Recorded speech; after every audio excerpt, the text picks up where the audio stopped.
me slick back my hair. Greed is good. Greed is what made America great. Gordon Gekko coming at you on Tech Strong Gang.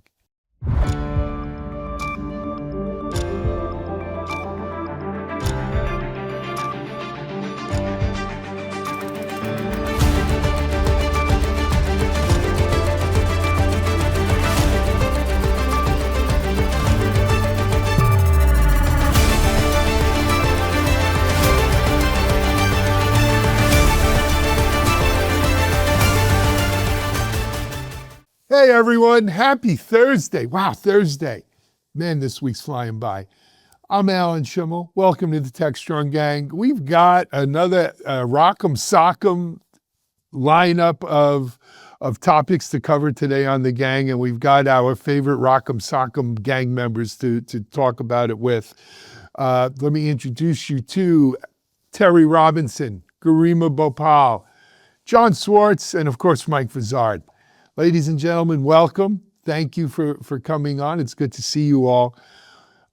Mike, you know, the pigs at the trough, as some might say.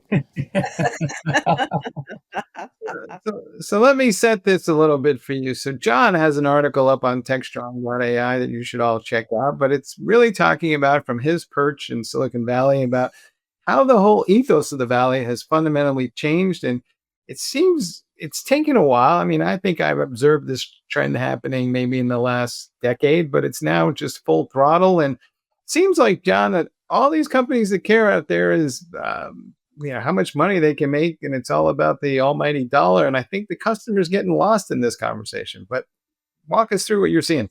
Yeah, it all hit home for me last week at Dreamforce when Mark Benioff stuck his foot in it.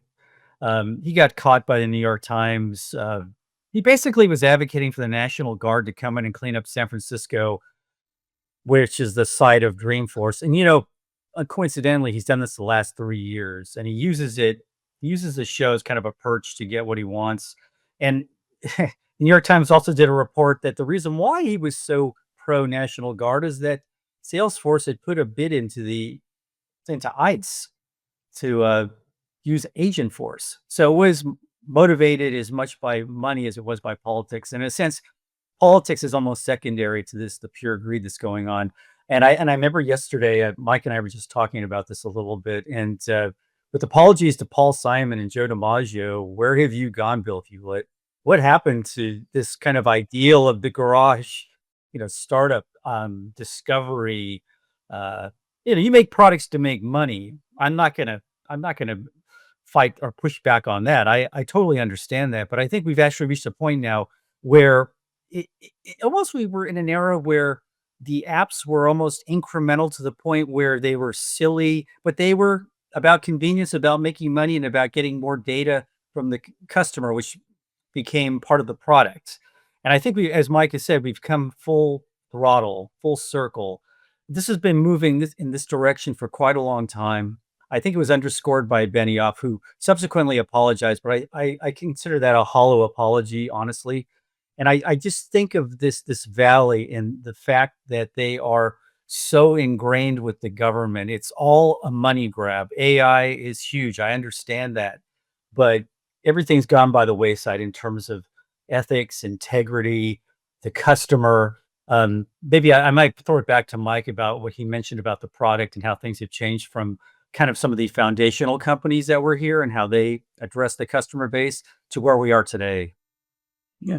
I mean, capitalism is a good thing and always has been. So I don't think anybody's arguing against that in particular, but it does feel like in their throes of competition with each other and what they perceive to be threats, they've kind of like turned inward to the point where, it's all about how much data we can pull, and maybe we're going to own the future of AI and all these other things. And that's an interesting theory. But I also think that they're going to misread the politics of the situation as well. I mean, the short term, greed is good, I guess. But longer term, if it's perceived that AI is costing people jobs, and Amazon was talking about laying off like 600,000 people over the next few years, people are going to start looking for folks to blame. They're going to find those guys in the AI world and start pointing their finger at them. And more of them are going to vote for folks like the guy who's running for mayor in New York City. So Alan, let me just point out one thing. I'm sorry, Alan. I'll get out of okay. the way. But there's this common refrain. Actually, it's growing. It's growing into a chorus out here, and people are noticing this, and they've been talking about it. There've been other folks who've written about this. I've heard secondhand. And I did go to lunch with a guy who was in the semiconductor industry who's been around forever. He worked at Fairchild. He worked at AMD. He worked at Actel, and he said, "Look, I mean." This is nothing new here, but I think what has changed is there's more money and there's more power at stake, and it absolutely has corrupted people. Sorry, Alan. Chuck, no, don't be sorry. Say your piece, John. I need a little time to step up onto my soapbox anyway. So let me address a couple of things here. First of all, my friends, welcome to the oligarchy. Because make no mistake, what we're living in is a tech bro oligarchy. A vital piece of the Trump coalition is the Peter Thiel-led brotherhood that went down in Silicon Valley that corrupted what was one of the greatest innovation engines in the history of mankind. Okay, that's what went down here. Let me tell you something. I've been in tech for 35 plus years. Mike, John, you have too. Terry Greamer, you're younger. But you've been around, right? What attracted us to Silicon Valley, what attracted us to tech was the meritocracy of it. Whether you're white, black, male, female, non-binary, or whatever you want, whether you come from India and Bangladesh or Idaho, if you had a good idea, and you were talented, you could go into that garage like Woz and Steve Jobs, or Bill Gates and Paul Allen, or Hewlett and Packard for that matter, or countless others like Larry Ellison, and all these other people who are now in the tech bro oligarchy. And if you have a good product at the right time and you got good marketing, you could live the American dream. Right? When I was coming out of school, you had a choice. You go work on Wall Street and you get like a $800,000 Christmas bonus and go buy yourself a red Ferrari. Or you go work for a startup and you get some options. And look, 9 out of 10 startups didn't have such great exits. But if you got your golden ticket and you were on that 10th startup, man, those options made you a tech millionaire. I lived that dream for 25, 30 years, did the IPO thing, did all that stuff. And the beauty of it wasn't just Silicon Valley. It started spreading to places like Austin, Texas, and Boulder, Colorado. Boston was always a big tech haven. New York. Everybody down here in Miami, or in South Florida, they keep dreaming of Silicon Beach and Silicon Island and Silicon this, but no one ever recreated Silicon Valley. It was the envy of the world. And the politics of Silicon Valley were for every man. Mark Benioff apologized because one of his main board members, who's kind of the dean of Silicon Valley, chastised them in public and said, "What happened to you, you piece of garbage?" Right? And then all of a sudden, he made that half-hearted kind of apology. But the real Silicon Valley this is disgusting to them. This is not this is tech bro oligarchy. Plain and simple.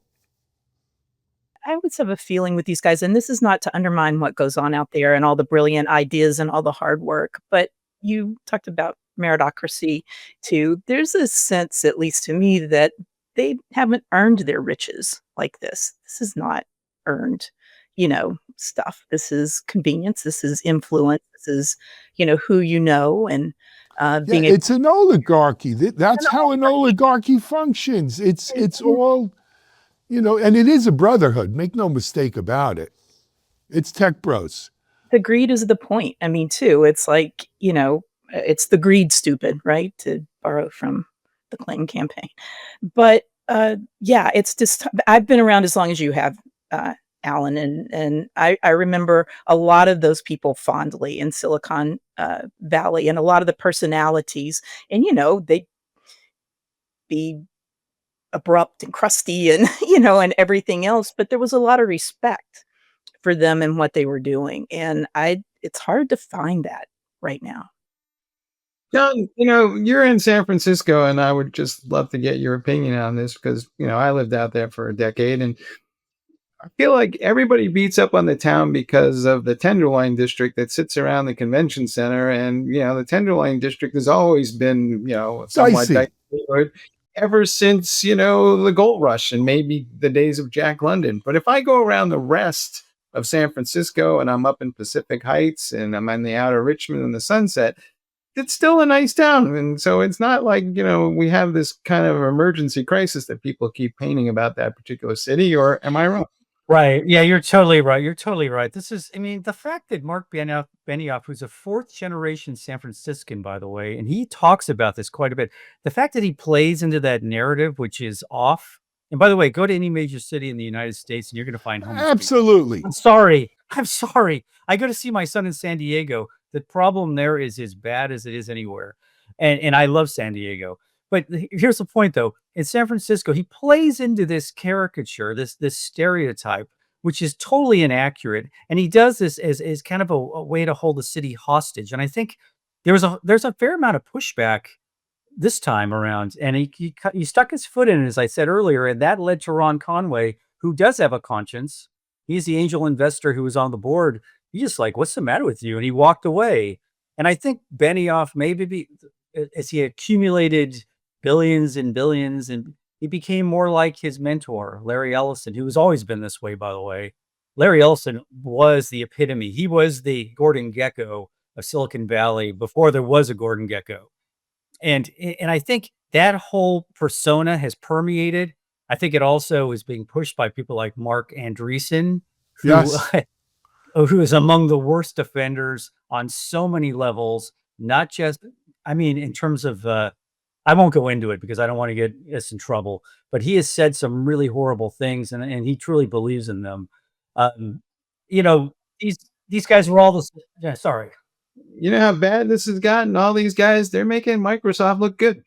Yeah, exactly. That's what I was going to say too. So the mediocrity of Microsoft now is now they're the leaders in AI, and that says so much to me about the state of things. But again, it's with them. It's But here's the deal, John. The leaders in AI today are not the leaders because they're out innovating.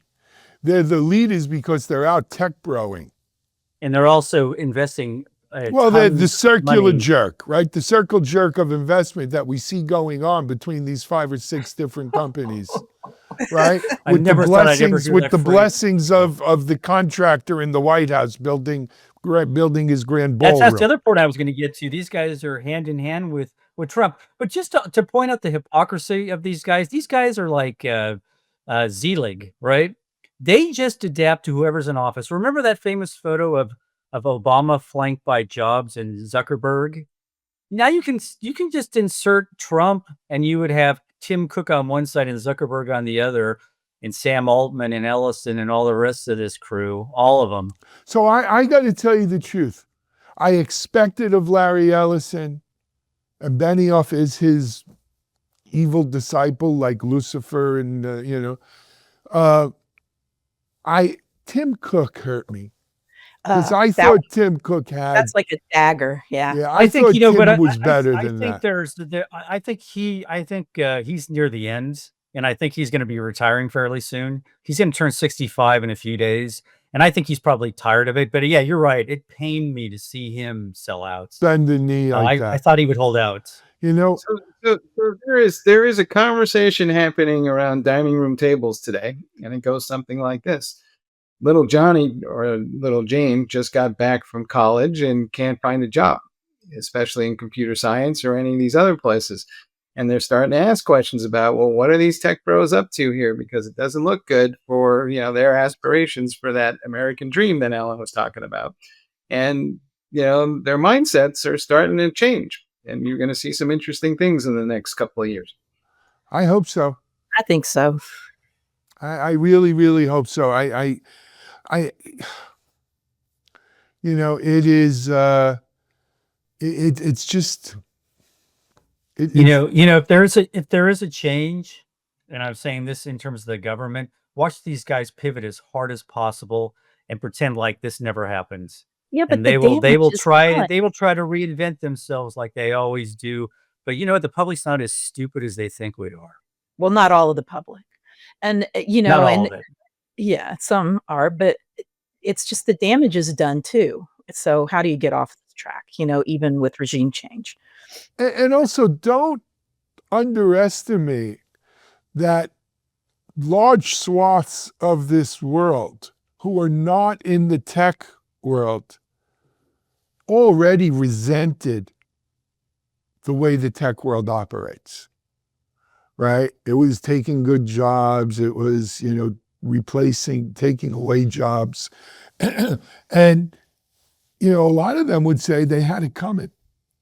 They have it coming, right? Because, there's so much, you talk, so I live here in South Florida. It's not a poor area where I live. But, it's very common to say, oh, how'd that guy buy that house? Oh, he's a tech millionaire. He's one of those tech billionaires, right? And it's one of 4 houses he owns. And, and they say it not with admiration, but with resentment. And there will, and you know what, Mike, you brought up the mayoral race in New York. I think that's a perfect example of it. People are saying enough. What about us? What about us, right? We're not a tech bro. What's interesting about that though too is that was a sentiment I think among MAGA until the tech bros started going Trump's way.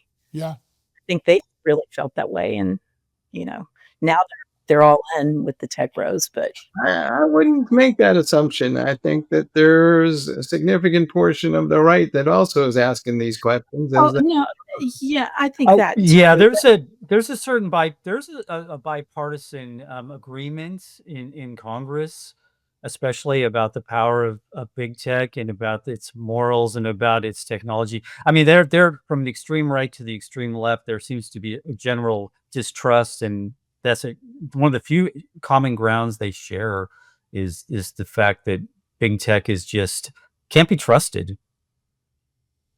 Can't live with them, can't live without them. Hey, let's take a break here. We're going to come back and talk about another war, this one about browsers. You've earned it. The spotlight, the responsibility, the weight of teams, companies, and entire industries fall on your shoulders. Lives depend on your decisions, your home life included. At work, you're protected, physically and digitally. Nothing gets through your team without a fight. But in a globally connected world, everyone sees you, including those who mean to cause you and your organization harm. And now home, your sanctuary. Attackers see an opportunity. Your digital front door is wide open. And what compromises your home can breach your boardroom. Because the devil's greatest trick isn't targeting your workplace firewall. It's convincing you that your personal life isn't at risk. Black Cloak. Digital executive protection, defending the new attack surface. Your personal life.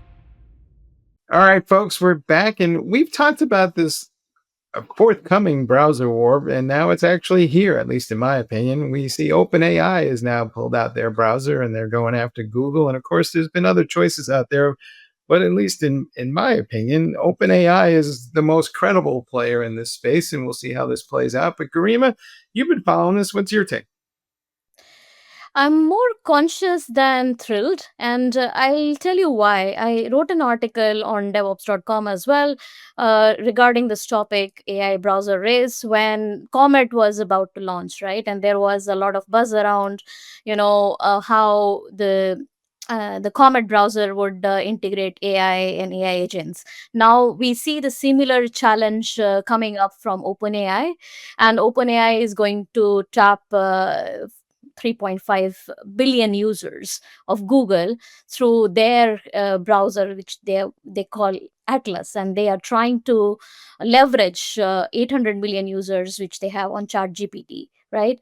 But the caution or the concern I have, I'll point out a few features from the Atlas browser, and then probably we can discuss how do you feel about this whole challenge. So the first feature I was investigating this, that they are putting browser memories and data retention, which means that browser memory would be storing context for personalized interactions, and of course they will have controls for opt-in, opt-out, and all that, right? Another aspect is AI training of browser data. Now, how this training would happen? Of course, you need user behavior data, you need data for interactions and how this is playing around. And of course, the controls will be there. But think about this, the user consent and control has complexity to it, right? So, what features you will be opting out, which features you want to log out, and what kind of mode you have. And I think there is another sensitivity to this, that these whole emerging tech integration into browsers is susceptible to uh, security risks, right? So this will be a lot of vulnerabilities introduced through prompt injections. Another area which I wanted to also highlight was AI literacy and comfort gap. And this is again what we have discussed in the first part, that you know this technology is hitting a larger masses, a user base which is probably not that tech savvy, right? So we'll have to ensure that people understand the implications of opting in, opting out, right? How AI centric design of Atlas would work. And think about these things, like if there is a reduced traffic on authentic websites, for example, because there is algorithmic intervention of agents putting you to different kind of websites, and maybe chosen websites or personalized content or context, right? How the biases would be built, and not everybody would be represented in that bias, right? So things like that is a lot of concerns I have on the table. And of course, now, Mike, you would ask me that, where these discussions are taking place, how can I be part of this discussion, and how I can build a governance around it. But I have to say this as a technologist, that we need to lead this, right? We need to lead this independent oversight. And like media houses like yours, TechStrong TV, plays an important, vital role in this oversight. Because if we do not bring regular external point of view or multi-stakeholder evaluation or systematic oversight of these AI applications, I think we will remain blindfolded. And that is what would be needed. And of course, I don't have a straightforward answer. Maybe, you guys have more insights into how the Silicon Valley is thinking about it, or how, the more developed countries would take the space and say, okay, we own the space, and we build an audit mechanism, we build an accountability mechanism into all this. So it is also subject to kind of seeing how all this plays around. I am quite skeptical about this whole thing, just because of the fact that it is hitting the masses. We have seen this whole technology revolution in, let's say, critical infrastructure area or defense area or mining area, which we probably are not concerned that much about, right? Because it doesn't hit like 8 billion people. But browsers, everybody is using it. And one more thing I want to kind of highlight, that if you work for the government and you start using these browsers, how your identity will be mapped, and what kind of data is being pulled out of your browsers is also subject to kind of consideration.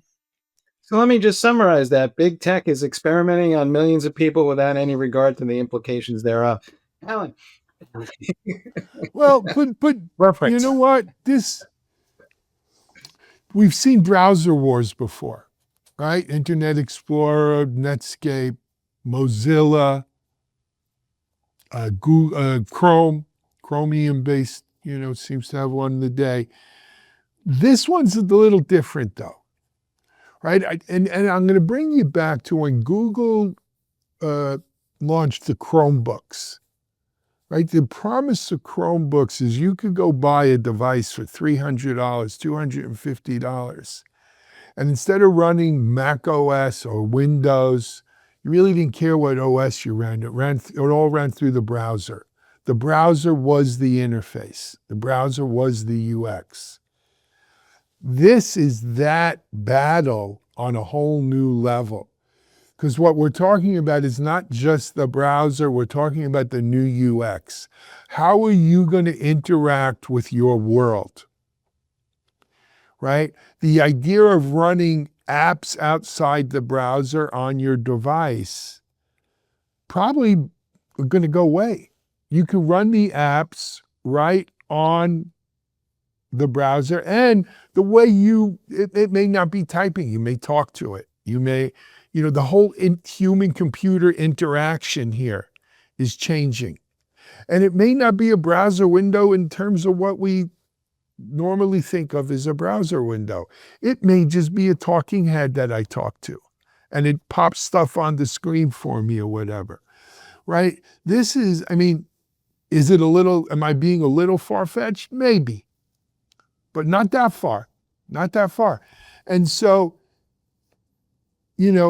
so the spoils of this war are huge, right? To the winner goes the spoils.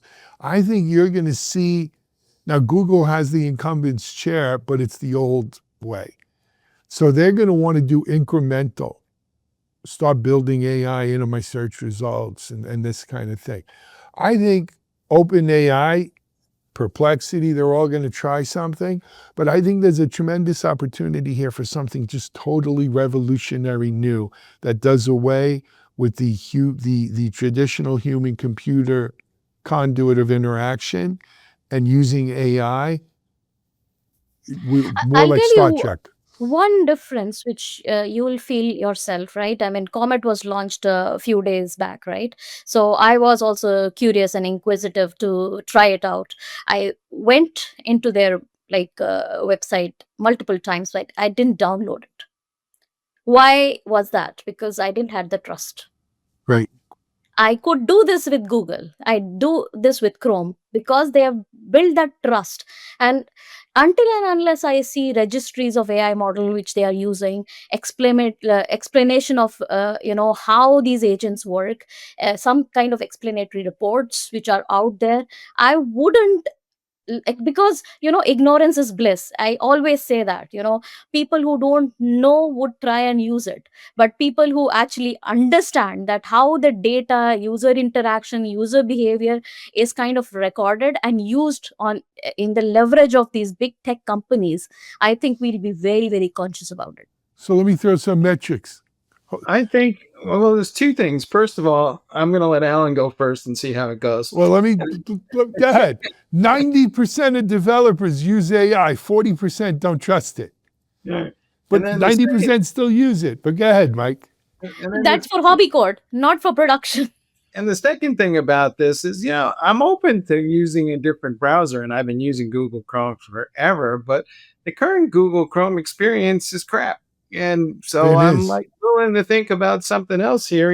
What was that? Somebody has an article or a book out talking about how, the big tech is running down I believe the technical term they use is enshittification of the web. and that's what we're getting these days. So if the browser kind of gives me a better experience, I'm hoping it does. But I agree with Garima. I know for certain they did not think through the security issues. So I'll just wait to see what Alan experiences, and in 6 months I'll come back. I can't wait to use it, and I'll let you know, right? But that's It'd be interesting to see. We will be booking our airline tickets as Alan is booking from this website which he's using for years, right? So we will know about it. Well, this is how your data. It's going to be interesting where they around. Go ahead, John. It's going to be interesting what. Oh yeah, sorry. There's going to be interesting what they do with Atlas. They refer to it as an AI browser agent, and I wonder how Johnny Ive and that whole IO acquisition plays into this. Like maybe that's a mechanism or delivery of some sort. But I also think that OpenAI, it's an uphill battle. I mean, as bad as or as mediocre as the Google experience is, they've embedded the AI agents across Gmail, Docs, Search, Chrome, Android. So it's quite a task. But it's going to be interesting. I also think I wonder if Perplexity ends up becoming part of another company like Apple, for instance, and that shakes things up. But I'm all for some alternatives to Chrome. I also will point out one more alternative which is in making is confidential AI.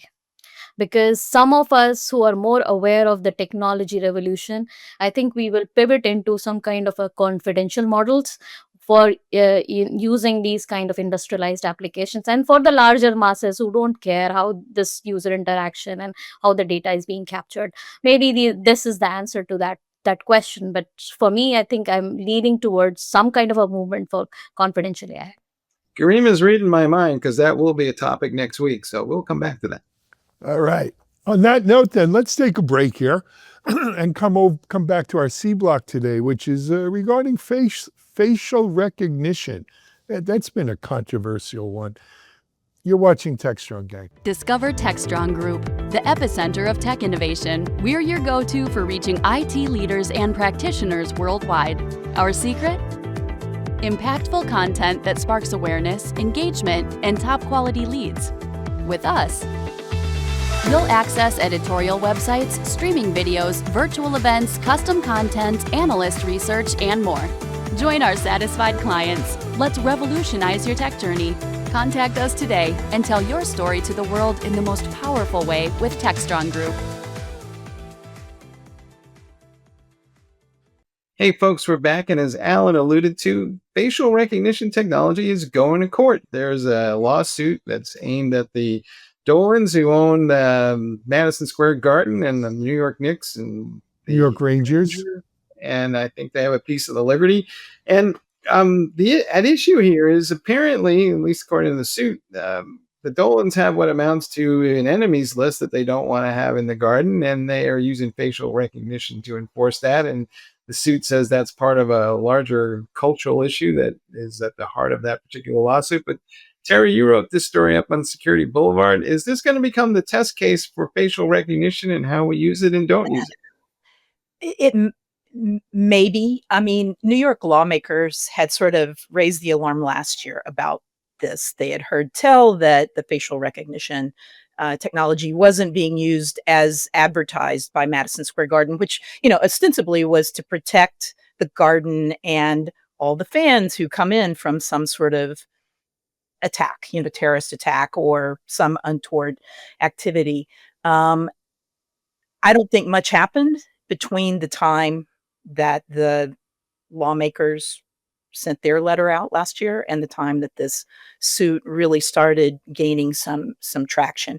But maybe it should be the test case for how it's used.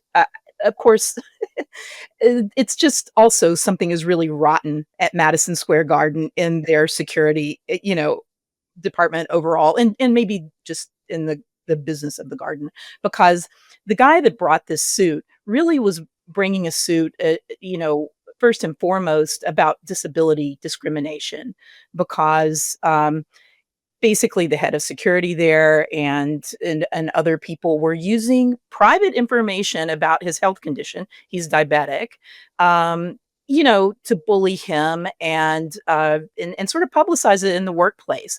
And, they called him old and weak. He's 49, by the way, and diabetic. So, 49's hardly old these days. But in filing that suit, all of this other stuff came out about their security practices and the mishandling of data. So yes, you're right. Madison Square Garden has an enemies list. It's pretty interesting because that could include, guests, lawyers, customers, sports fans who might have Former players, Charles Oakley.